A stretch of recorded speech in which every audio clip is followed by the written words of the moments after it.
have a chance here to give a positive message. A message that I actually just learned about this morning when I skipped part of this morning session to see a little bit of Dublin. And as I was walking across the Trinity College campus, I overheard the conversation of a few students behind me. And one had just spent the last year in the United States, and now I quote what he said. "At first I didn't think I was going to miss Europe, but then I found I did, and now I'm very happy to be back in Europe."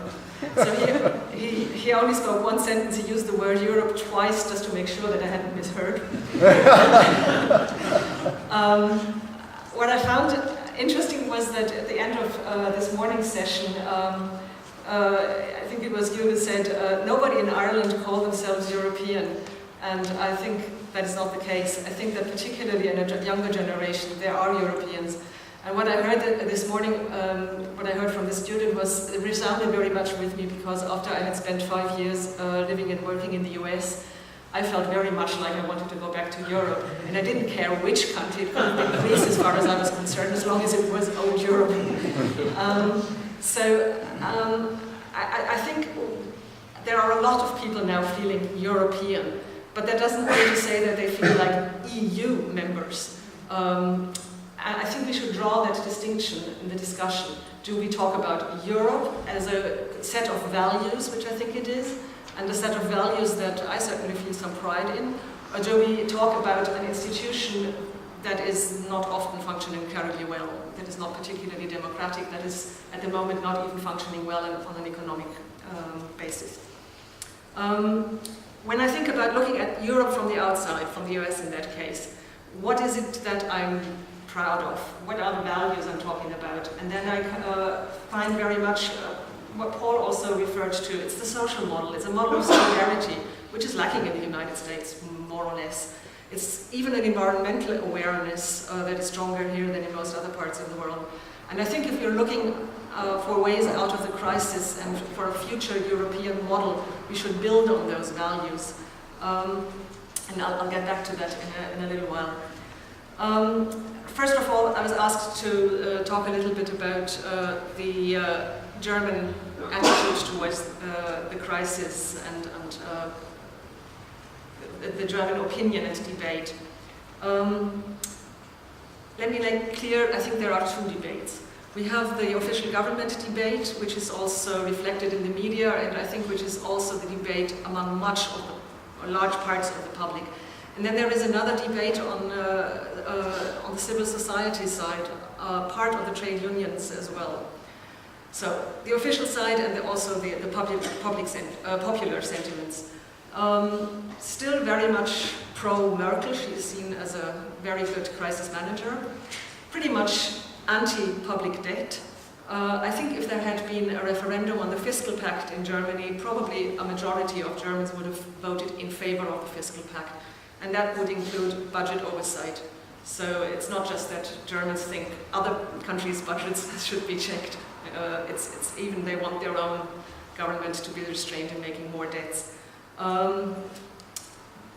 The attitude to bailouts, yes, there is a bailout fatigue. Yes, many Germans have the feeling that it's our well-earned money, well-deserved money that we must spend on those lazy Southern Europeans. Having said this, yes, Southern Europeans, we're never talking about the Irish. The Irish crisis, and this is what Mr. Liebert had said, it's pretty much solved. No, I think John referred to it in his introductory remarks. It's pretty much solved in our view. When you read about it in the German media, it's more like Latvia, Iceland, Ireland, crisis is more or less solved. It's history. You read about growth is picking up or maybe picking up soon. That's kind of the common image we have. So, having said this, there is a bailout fatigue when we're talking about the Southern Europeans, yet the common sentiment, and this is where I agree with Mr. Liebert, is very much pro-Europe, pro-EU, and even still pro-Euro, pro-common currency. And even among the government, which for a while had not openly, but between the lines indicated that might be possible that Greece would be allowed to drop out of the European Union.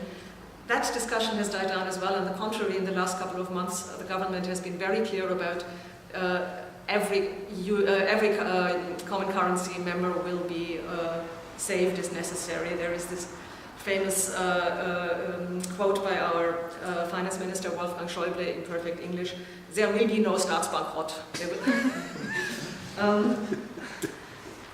The reason for that being quite clear, Germany would be the German economy would be probably those who would suffer most from the European Union falling apart if there is a contagion taking place, if it's not just China, Greece, but eventually Spain, potentially Italy, even France might be affected. Then where do all the German exports go? And also, of course, there will be loss of German taxpayers' money if countries default on their debt. Having said this, no country is supposed to drop out of the European Union. There is still strong opposition against debt relief when it comes to public debt, because, again, Mr. Lückemeier has already said it, the feeling is strong that we wouldn't waste public German taxpayers' money on spendthrifty Southern Europeans, so to speak. As long as they don't get their budget together, as long as they don't get their act together, we cannot spend our tax monies on them. That may sound a little bit schizophrenic. You want to save the European Union, you want to save every country in the European Union, and yet you don't want to grant them any debt relief. On the contrary, you're calling for more austerity measures, more spending cuts, with the results that they can see not only in Greece but also in Ireland, particularly also in Portugal at the moment, that growth is slowing down or becoming negative. The smaller the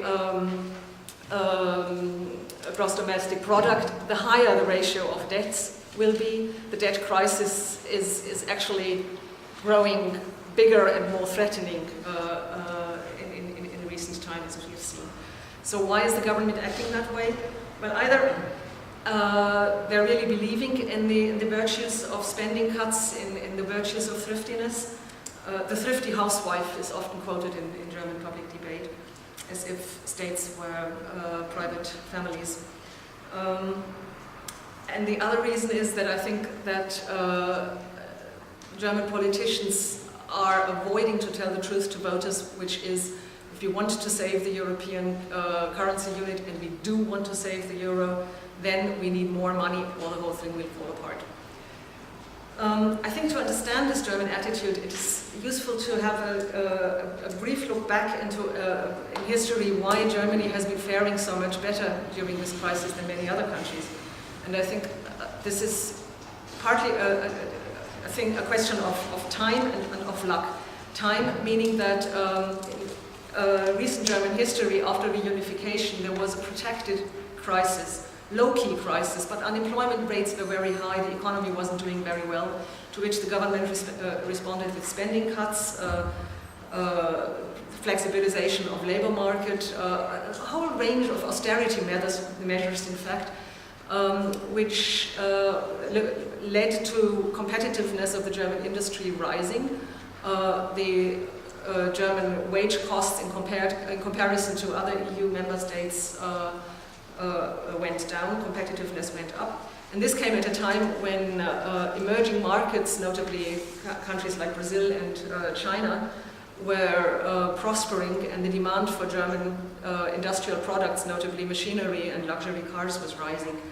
So Germany has actually just gone into a period of recovery and growth at the onset of the crisis.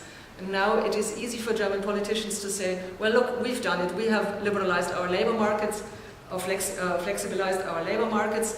We have made painful cuts. Now you do the same thing. I don't think it will work, because not everybody can become an export world champion, because somebody has to do the importing. And also, if you lower wages, and everybody lowers wages, you don't have a competitive advantage over your neighboring state anymore. And with that critical remark, I want to spend, I got a couple of minutes, haven't I? I want to enter a little bit into what the alternative debate is all about, and potential solutions to the crisis as I see them. The first thing is debt relief, and that will not only include private debts but also public debts. I think the history showed that in the 1980s, with the debt crisis of the Latin American countries and other developing countries that nearly pulled the world financial system into a catastrophe, that crisis was only solved once debts were being forgiven, large scale. Secondly, I think we have to not only look at the government budget from the spending side, how to cut spending, how to reduce spending. We also need to look at the income, the revenue side. Now, a state has two ways to raise money. They can indebt themselves, which they have done so far. That hasn't led to a very successful outcome. Or they can raise taxes. And I think there will be no way around raising taxes. One of the more successful popular movements in Germany in the last few months was an association of welfare organizations, of development aid organizations, of church organizations, as well as trade unions, an association for the introduction of a property tax or a one-time property levy.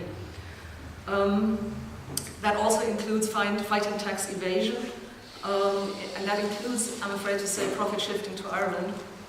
And it probably also includes more progressive income taxes with higher top tax rates, rather than continuing this European race to the bottom whereby each state lowers taxes and the other state responds by lowering their taxes to become more attractive as investment destinations. So I think that if we have a combination of debt relief and more revenue, that is where we can start to talk about what do we have to do, what can we do to achieve better European solidarity. I think Europe, just based on a common market and on a common currency, doesn't work as a European idea. And I think that has been said this morning several times. I think even a European hymn doesn't help much. What we need is a coherent social and ecological policy. Some have, particularly in the Green Party, have called it a Green New Deal. We have to fight inequality, which is also something that taxes can achieve, like wealth taxes, higher income taxes. We need an employment-oriented policies, creation of jobs. We need to foster domestic demand, particularly also in Germany, where so far the economy is totally export-dependent, exporting to crisis countries very often. We need publicly funded social security, safe pensions, as Paul's hope of this social compact, and we need a democratization of the European Union, because only if the EU structures become more democratic, only if the Parliament actually has some say in who is making the policies and the decisions in the EU, only then can we move beyond the common market and common currency to a true political and social and fiscal union. With fiscal union, I don't just mean controlling each other's budgets. I mean a common tax policy. And I'd be very glad to welcome some questions about the specific question of the Irish tax policy later.